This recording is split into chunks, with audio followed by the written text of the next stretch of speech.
Chào các bạn, hôm nay cửa hàng máy cắt cỏ Nhật Bãi Úc Dương có lên lô 8 cây máy các bạn xem tham khảo.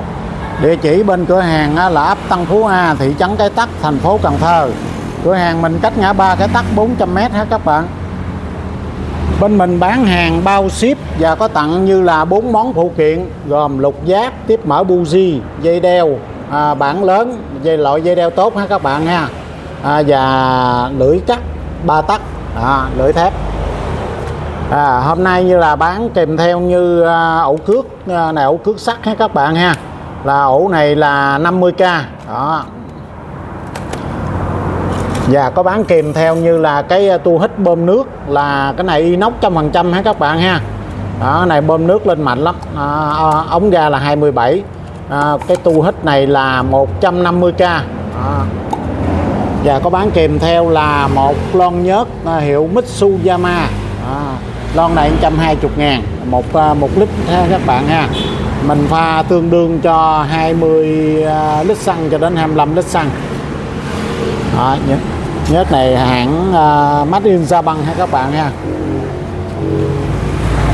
Rồi, những cái máy này mình đã dọn nổ và bao các bạn zin 100% ha, máy không bung gã và có bảo hành cho các bạn là 6 tháng. Hôm nay mình có lên những cái máy tầm trung ha các bạn ha, 32 ly cho đến 34 ly, giá rẻ rẻ cho anh chị em xài, như là giá tiền tầm 1 triệu nè, 1,2 triệu ha, rồi 1.500.000, rồi 1,6 triệu, rồi 1,7 triệu cho đến 1.850 triệu. Rồi con bước vô là để rồi đầu tiên là cây số 1, cây này hiệu Shindewa. Cây này 32 ly ha các bạn ha. Chế Wango, zin máy, nòng trắng sáng đẹp nè, trắng phiếu ha, bô lửa trắng tươi luôn, bình xăng lớn còn zin máy trắng phiếu luôn nha các bạn. Cây này đẹp lắm nha. Dây giật trắng phiếu luôn ha. Rồi đây trên phía sau là có để chữ Shindewa luôn ha các bạn. Cây này là tay ga bóp hệ luôn nha các bạn. Tay ga bóp gọn luôn đó, có chỉnh tần số và công tắc từ phía trên luôn ha. Trên cần có để chữ Shindewa, đầu bò trắng cỏ còn zin theo máy. Rồi con bơm xăng lên rồi đó, xăng qua đó. Mình khởi động máy là bơm xăng 5-6 lần để cho xăng qua ha các bạn. Sau đó mình đóng e, rồi giờ mở e là đó.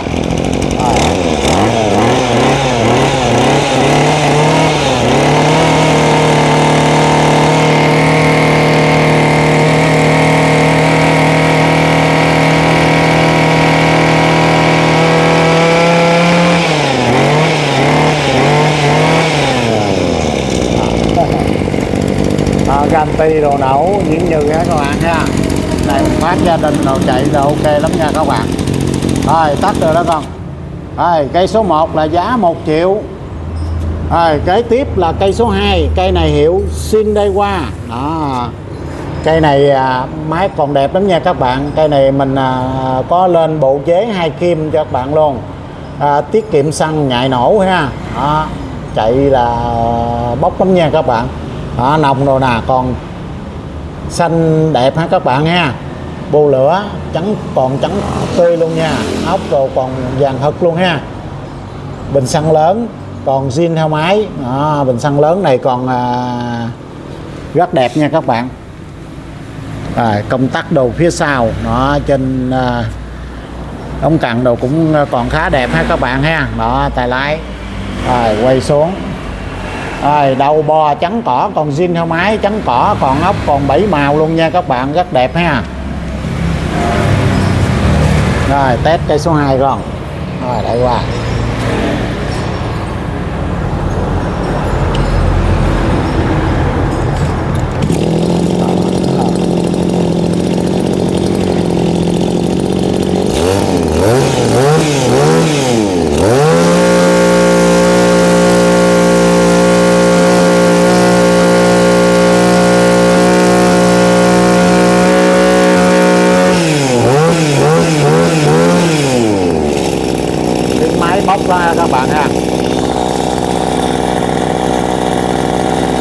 zin này qua mấy đời này chạy nồi đồng có đá lắm nha các bạn, chạy bền lắm, chạy chắc máy lắm nha.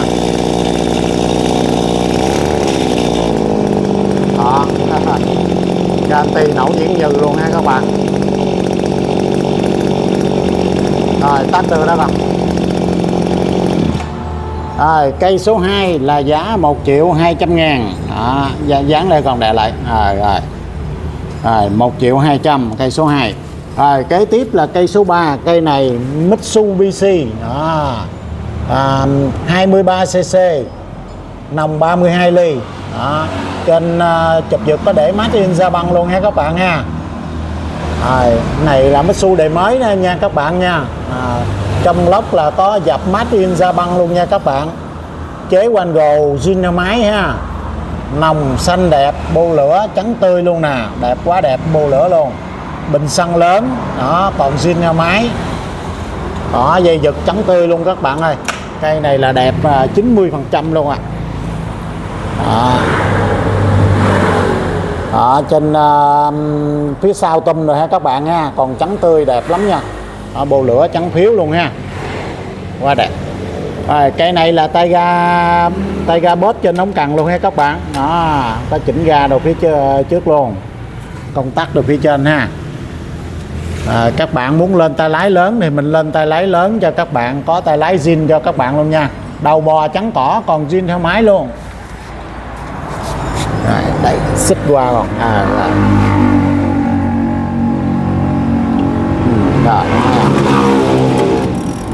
rồi công tắc đây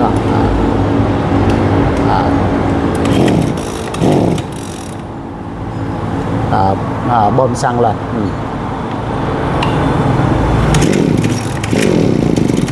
Rồi kéo ai xuống, lên ga chút,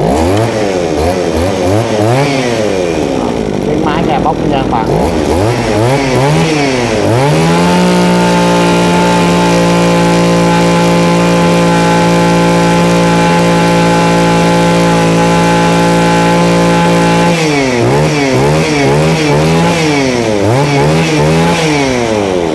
Tiếng máy nghe cũng khá bốc ha. Nổ Garanti những như luôn.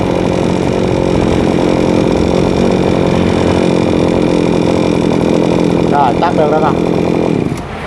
Rồi cây số 3 là giá 1.500.000. Rồi kế tiếp là cây số 4, cây này hiệu Maguyama.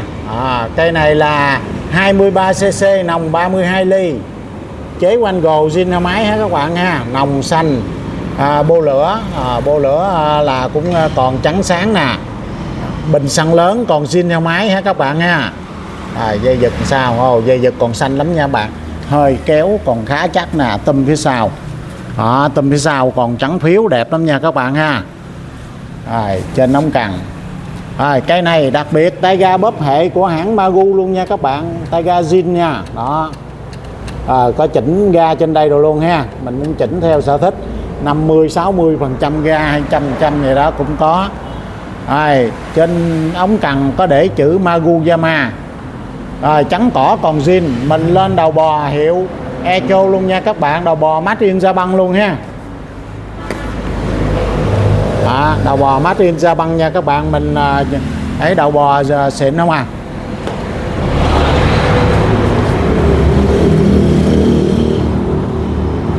Bóp bơm xăng lên đó.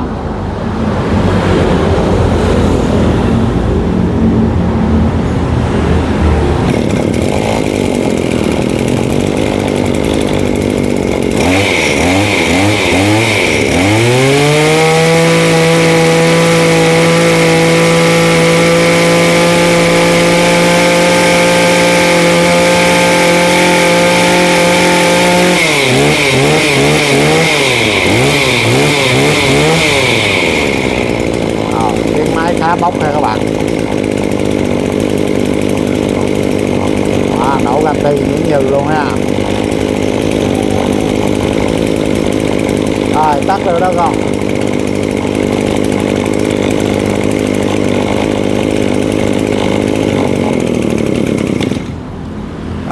Cây số 4 là giá là 1.550.000. Kế tiếp là cây số 5, cây này cũng hiệu Mitsubishi TB. Trên đây để made in Japan đồ luôn ha các bạn. TB này 23cc, nòng 32 ly, chế quanh gồ 2 kim ha các bạn ha, Nhật xịn luôn nha. Trong lốc có để made in Japan luôn, nòng xanh đẹp, bô lửa còn trắng đẹp ha. Bình xăng lớn còn zin heo máy, bình xăng lớn còn rất đẹp. Quay phía sau đó, phía sau tum đầu còn trắng sáng đẹp lắm nha các bạn đó ha, tum. Trên tay rồi, cái này là công tắc phía trên, tay ga này ga sống luôn nha các bạn ha, lên ga buông ra nhảy về cốc cốc luôn. Cùm đầu còn đẹp nha, cùm đầu còn zin, cằn đầu là còn zin heo máy, đầu bò trắng cỏ zin heo máy.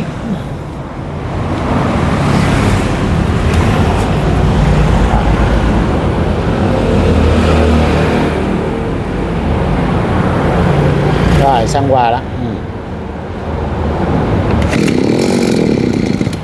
Kéo em xuống.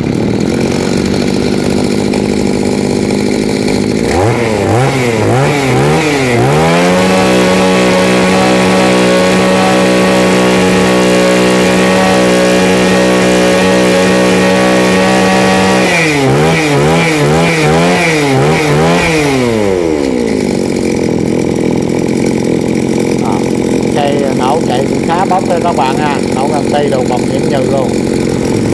Tắt được đó con. Cây số 5 là giá là 1.600.000.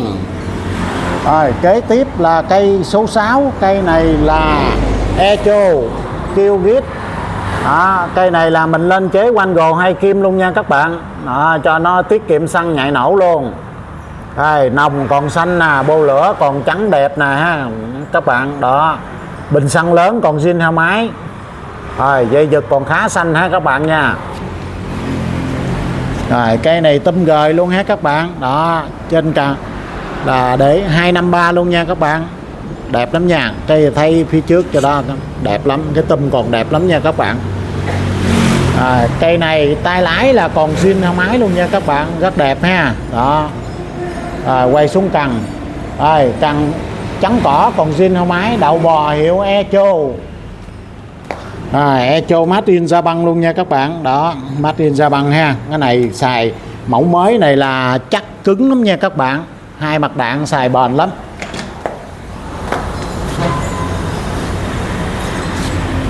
Kéo cái máy xích qua rồi.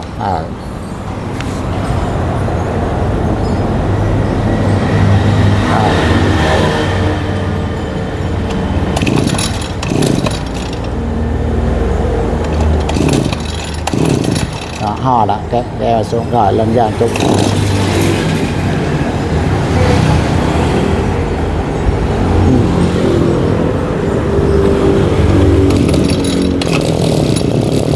Lên ra.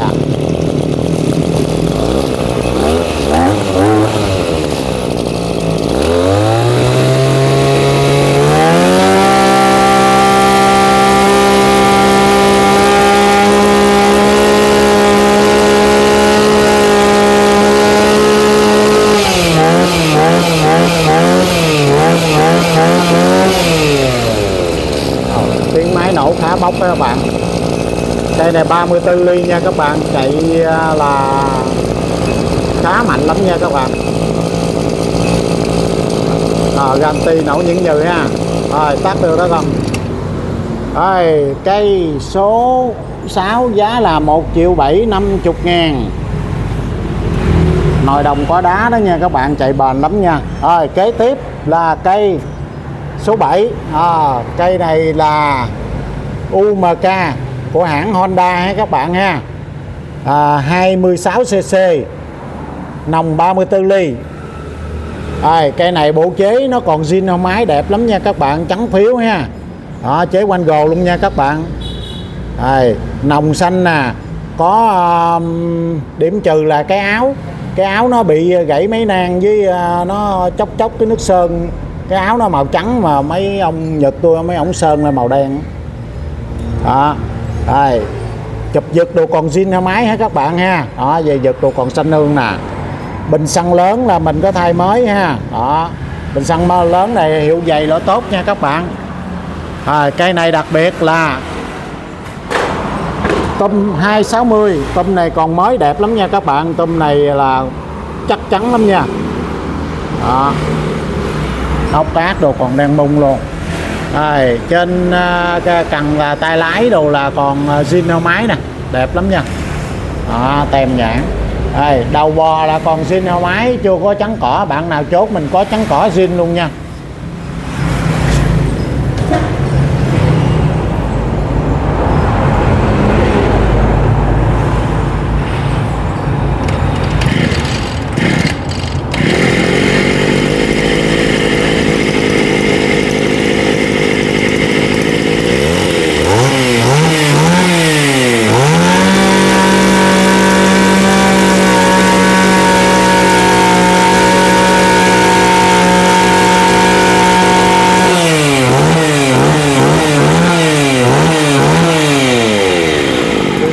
Bóc ghê. Rồi tắt được rồi đó không? Garanti nổ những dừ luôn các bạn. Cây số 7 là giá là 1.700.000. Kế tiếp là cây số 8. Cây này là hiệu Makita 4 thì xăng riêng nhất riêng ha các bạn ha. Cây này là 428. Cây này lòng 35 ly. Bộ chế quanh gồ zin heo máy ha các bạn ha. Nòng trắng phiếu đẹp nè, bô lửa trắng đẹp nè ha. Đó, bình xăng lớn còn zin heo máy trắng phiếu luôn nha các bạn. Bình xăng lớn còn khá đẹp, đỏ dây giật ha các bạn ha, trắng tươi nha. Cây này là tôm nhôm nha các bạn. Tay lái đồ là còn zin heo máy ha, tay lái đồ trắng sáng đẹp. Đầu bò trắng tỏ còn zin heo máy.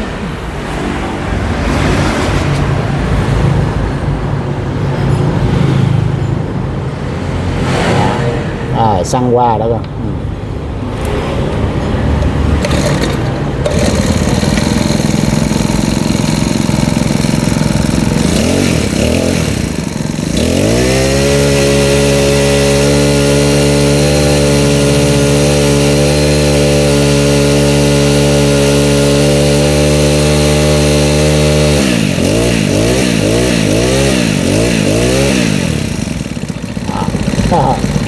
Chạy nghe tiếng máy cá bốc nha các bạn. Đó, garanti nổ những nhừ luôn nha. Tắt được đó con. Cây số 8 là 1.850.000. Các bạn anh chị em có xem được những cây máy nào thì alo cho mình tư vấn cho các bạn xài cho đúng công việc nha. Cảm ơn các bạn đã xem video. Chào các bạn.